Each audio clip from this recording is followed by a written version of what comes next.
నమస్తే, నేను Gayatri. Welcome to Edunain career guidance, Josh innovations private limited, Edunain overseas consultancy. మనం ఎవరైనా కుటుంబాల్లో చూస్తే మీరేం చదువుకుంటారు అంటే మోస్ట్లీ మనం ఏం వింటూ ఉంటాం, ఇంజనీరింగ్ అవుతాను లేదంటే డాక్టర్ అవుతాను. ఇవే మోస్ట్లీ మనకి ట్రెడిషనల్గా వస్తున్న యూజీ కోర్సెస్ లాంటివి.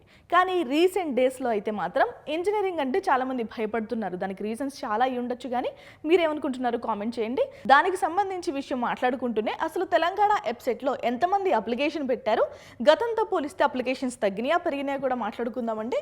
వెబ్సైట్కు 3,01,194 దరఖాస్తులు. సో దీంట్లో మనకి ఇంజనీరింగ్ ఉంటుంది, అగ్రికల్చర్, ఫార్మసీ విద్యార్థులు కూడా అప్లై చేస్తుంటారు. రెండింటికి అప్లై చేసుకునే విద్యార్థులు కూడా ఉంటారు. సో దానికి ఇన్డెప్త్గా మాట్లాడుకుందాం. ఇంజనీరింగ్కు 2,10,000 మంది, అలాగే అగ్రికల్చర్, ఫార్మసీకి 90,000కు పైగా. గత ఏడాది కంటే తగ్గిన దరఖాస్తుల సంఖ్య. నేటి నుంచి హాల్ టికెట్లు, మేలో పరీక్షలు. ఓకే, ఎవరైనా విద్యార్థులు ప్రిపేర్ అవుతూ ఉంటే గనక ఖచ్చితంగా మంచిగా ఎగ్జామ్ అనేది ప్రిపేర్ అవ్వండి. ఎందుకంటే ఒక్క మార్కు మీ ర్యాంక్ని పెంచొచ్చు. సో ఆ పెంచిన ర్యాంక్ అనేది మీకు నచ్చిన కాలేజ్లో, మీకు నచ్చిన బ్రాంచ్లో సీటు వచ్చేలా చేయొచ్చు. కాబట్టి టైం వేస్ట్ చేసుకోకుండా బాగా చదువుకోండి. ఓకేనా. ఇంజనీరింగ్, అగ్రికల్చర్, ఫార్మసీ యూజీ కోర్సుల్లో ప్రవేశాల కోసం ఉద్దేశించిన టీజీ వెబ్సైట్కు దరఖాస్తుల స్వీకరణ ముగిసింది. మొత్తం 3,11,994 మంది విద్యార్థులు దరఖాస్తు చేసుకోగా, వీరిలో ఇంజనీరింగ్కు 2,10,308 మంది, అలాగే అగ్రికల్చర్, ఫార్మసీకి 90,569 మంది, రెండింటికి కలిపి 317 మంది అభ్యర్థులు అయితే దరఖాస్తు చేసుకున్నారండి. ఈ విషయాన్ని మనకి కన్నర్ విజయ్ కుమార్ రెడ్డి గారు అయితే వెల్లడించారు. అగ్రికల్చర్, ఫార్మసీ పరీక్షలు మే 4, 5 తేదీల్లో అంటే ఫస్ట్ వీక్లో, ఇంజనీరింగ్ పరీక్షలు మే 9, 10, 11 తేదీల్లో అంటే సెకండ్ వీక్లో జరుగుతాయి. అలాగే ఆయా తేదీల్లో పరీక్షలు ప్రతిరోజు ఉదయం సెషన్, ఆ టైం వచ్చేసి 9 గంటల నుంచి 12 గంటల వరకు, అలాగే మధ్యాహ్నం సెషన్ వచ్చేసి 3 గంటల నుంచి సాయంత్రం 6 గంటల వరకు అయితే జరగబోతుంది. ఈ నెల 23వ తేదీ నుంచి 11 గంటల నుంచి అగ్రికల్చర్, ఫార్మసీ అభ్యర్థులు, 27న మధ్యాహ్నం 3 గంటల నుంచి ఇంజనీరింగ్ అభ్యర్థులు అయితే హాల్ టికెట్ డౌన్లోడ్ చేసుకోవచ్చు. సో హరిబరి కాకుండా తొందరగా అయితే డౌన్లోడ్ చేసి పెట్టుకోండి.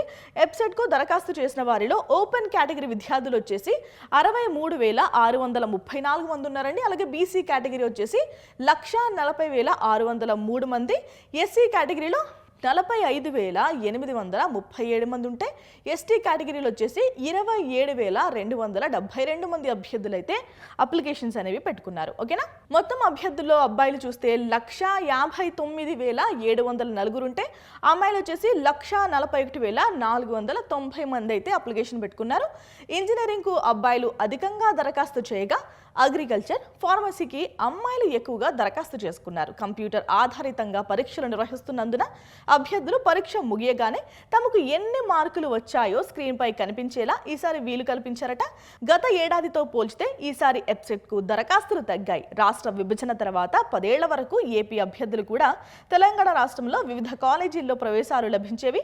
గత 2 ఏళ్లుగా ప్రవేశాలకు ప్రభుత్వం నో చెప్పడంతో ఈ ఏడాది ఏపీ నుంచి ఒక్కరు కూడా దరఖాస్తు చేసుకోలేదని సమాచారం.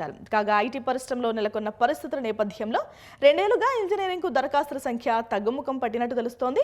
అగ్రికల్చర్, ఫార్మసీకి ఈసారి దరఖాస్తులు పెరిగాయి. సో ఇది మంచి పరిణామమా కాదా అనేది మీరు కామెంట్ చేయండి. ఎందుకంటే రీసెంట్ డేస్లో ఆర్టిఫిషియల్ ఇంటెలిజెన్స్ అనేది ఈవెన్ మన ఫోన్లో కూడా హల్చల్ చేస్తుందనే చెప్పాలి. సో ఇలాంటి పరిణామాల వల్ల ఇంజనీరింగ్ స్టూడెంట్స్ అనేవారు కాస్త తగ్గుముఖం పడుతున్నారు. ఇతర సెక్టార్స్ అంటే మెడిసిన్ కానీ, లేదంటే సిఏ, లేదంటే యాక్టింగ్, రకరకాల స్కోప్ అయితే ఉంది కాబట్టి వేరే డిగ్రీస్ అయితే చేయడానికి ఇంట్రెస్ట్ చూపిస్తున్నారు. అసలు ఇంజనీరింగ్కి బెస్ట్ ఆల్టర్నేటివ్ ఏంటి అనేది మీకు తెలిసినట్టయితే కనుక కామెంట్ చేయండి. ఇక మిగిలిన అప్డేట్ చూద్దాం. ఇక వెబ్సైట్ నిర్వహణకు మొత్తం 16 టెస్ట్ జోన్లను ఏర్పాటు చేసిన జేఎన్టీయూ అధికారులు అగ్రికల్చర్, ఫార్మసీ పరీక్షల కోసం 106, ఇంజనీరింగ్ కోసం 115 పరీక్షా కేంద్రాలు ఏర్పాటు చేశారు. హైదరాబాద్లోని 4 టెస్ట్ జోన్లలో అగ్రికల్చర్కు 55, ఇంజనీరింగ్కు 60 పరీక్షా కేంద్రాలను కేటాయించారు. ఖమ్మం, కరీంనగర్, వరంగల్ జోన్లో 7 నుంచి 13 వరకు పరీక్షా కేంద్రాలు ఉన్నాయి. ఆదిలాబాద్ జోన్లో 1, మహబూబ్ నగర్, సంగారెడ్డి, కొత్తగూడెం, సత్తుపల్లి, అలాగే నల్గొండ జోన్లలో 2 చొప్పున, ఇక సిద్దిపేటలో 3, నిజామాబాద్లో 4 పరీక్షా కేంద్రాలు ఏర్పాటు చేశారు. అభ్యర్థుల్లో అత్యధికంగా హైదరాబాద్ నుంచి ఉన్నారు. అన్ని జిల్లాల నుంచి హైదరాబాద్కు రవాణా సదుపాయాలు ఉండడం, కోచింగ్ తీసుకుంటున్న వారు సులభంగా పరీక్షా కేంద్రాలకు వెళ్లేందుకు వెసులుబాటు ఉన్నందున ఎక్కువ మంది అభ్యర్థులు హైదరాబాద్లోని పరీక్షా కేంద్రాలు కళాశాలను ఎంచుకున్నట్టు తెలుస్తోంది. అసలు మీరు ఎక్కడ ఎంచుకున్నారు, మీ సెంటర్ ఎక్కడ కూడా కామెంట్ చేయండి. అండ్ ఇంకొకటి, మీకు ఎగ్జామ్కి సంబంధించి ఎలాంటి డౌట్స్ ఉన్నా కామెంట్ చేయండి. నేను ఫర్దర్ వీడియోస్లో క్లారిఫికేషన్ ఇచ్చే ప్రయత్నం అయితే చేస్తాను. అసలు గతంతో పోలిస్తే ఇప్పుడు ఇంజనీరింగ్ వాళ్ళు చాలా మంది అప్లికేషన్స్ తగ్గించారు. అలాగే అగ్రికల్చర్, ఫార్మసీ విద్యార్థులు కూడా తక్కువ మంది అయితే అప్లై చేసుకున్నారు. ఎక్కువ 2023, 2025 టైంలో అయితే ఎక్కువ అప్లికేషన్స్ వచ్చాయండి. 2,54,750 ఇంజనీరింగ్కి వస్తే 1,432 అయితే అగ్రికల్చర్, ఫార్మసీకి అయితే వచ్చాయి. సో మనం ఇందాక కారణాలు మాట్లాడుకున్నాం కదా, ఇతర కారణాలు ఏమైనా ఉంటే కనుక మీకు తెలిసిన కారణాలు కామెంట్ చేయండి. ఇది ఇవాల్టి వీడియో అండి. Thank you.